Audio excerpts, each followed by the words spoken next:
दोस्तों पिछले कुछ महीनों में ब्रिटेन की अर्थव्यवस्था काफी बुरे समय से गुजर रही थी, लेकिन अभी तक ना तो ब्रिटेन की प्रधानमंत्री और न ही ब्रिटेन की सरकार के किसी बड़े अधिकारी ने इसके ऊपर माफी मांगी थी और न ही कोई ऐसा बयान दिया था जिससे जनता में शांति बनाई जा सके। लेकिन अब आखिरकार लगातार बिगड़ते हालातों को ध्यान में रखते हुए ब्रिटेन की प्रधानमंत्री लिज ट्रस ने एक काफी बड़ा कदम उठा लिया है। दरअसल दोस्तों ब्रिटेन की अर्थव्यवस्था की हालत को लगातार बिगड़ते हुए और हालातों को सुधार पाने में असफल रहने के बाद आखिरकार ब्रिटेन की प्रधानमंत्री लिज ट्रस ने पूरे ब्रिटेन से माफी मांगी है। वहीं पर ये बात कबूल की है कि उनकी गलत नीतियों और गलत आर्थिक फैसलों की वजह से ब्रिटेन की अर्थव्यवस्था को काफी नुकसान हुआ है। लेकिन अगर ध्यान से देखा जाए तो इस माफी का कोई खास असर नहीं होने वाला, क्योंकि ब्रिटेन की अर्थव्यवस्था को जितना नुकसान हुआ है उससे उभरने में ब्रिटेन को काफी समय लगने वाला है। लेकिन बात केवल अर्थव्यवस्था की ही नहीं है, यहाँ पर बात रेसिज्म और ब्रिटेन में हुए सांप्रदायिक दंगों की भी है, जिसमें भारत की छवि को भी खराब करने की कोशिश की गई। ब्रिटेन के अंदर हाल ही में हुए सांप्रदायिक दंगों में न कि केवल भारत की छवि को खराब करने की कोशिश की गई, बल्कि भारतीय मूल के लोगों पर हमला भी किया गया। इसके अलावा खुद ब्रिटेन की गृह मंत्री ने भारत और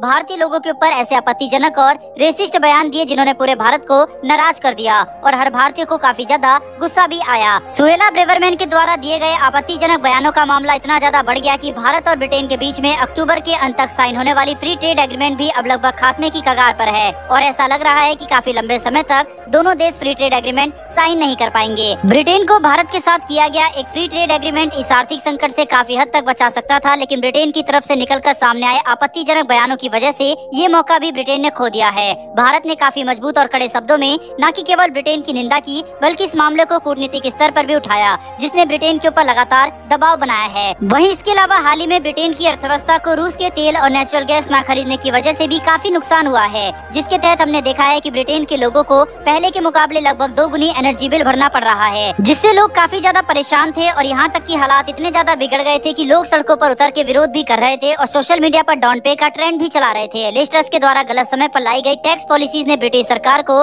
रेवेन्यू का काफी भारी नुकसान किया। वहीं पर इसके अलावा ब्रिटेन की अर्थव्यवस्था भी काफी खस्ता हालत में चली गई है, जिसे लेकर आखिरकार अब लिज ट्रस ने अपने पूरे देश से माफी तो मांग ली है, लेकिन अब ये देखना काफी रोचक होगा कि ब्रिटेन की जनता उन्हें किस हद तक माफ कर सकती है, क्योंकि नुकसान ब्रिटेन के आम नागरिक का हुआ है और काफी ज्यादा हो चुका है। वहीं ऐसे में इनका एक बयान और एक माफी सब कुछ ठीक कर सकता है या नहीं, ये देखना काफी ज्यादा इंटरेस्टिंग रहेगा। बहरहाल बढ़ते हैं हमारी दूसरी खबर की तरफ। दोस्तों भारत के रक्षा निर्यात को लेकर अब एक काफी अहम खबर निकलकर सामने आ रही है, जिसके तहत भारत के रक्षा मंत्री ने भारत की एक बहुत बड़ी योजना का खुलासा कर दिया है, जो कि भारत साल 2025 तक पूरा कर देगा। दरअसल दोस्तों भारत के रक्षा निर्यात के ऊपर बात करते हुए भारत के रक्षा मंत्री राजनाथ सिंह जी ने एक काफी बड़ी बात कही है और ये बात साफ कर दी है कि भारत अपनी योजना पर काम कर रहा है, जिसके तहत हम साल 2025 तक 35,000 करोड़ रुपए से ज्यादा के हथियार निर्यात कर देंगे, जो कि भारत की डोमेस्टिक डिफेंस इंडस्ट्री को बहुत ही ज्यादा शक्तिशाली बना देगा। दोस्तों आपको ये बात जानकर काफी हैरानी होगी कि केवल साल 2022 के पहले 6 महीने में ही भारत ने 8,000 करोड़ रुपए के रक्षा हथियार और उपकरण निर्यात कर दिए हैं और अगले कुछ सालों में भारत अगर इसी रफ्तार से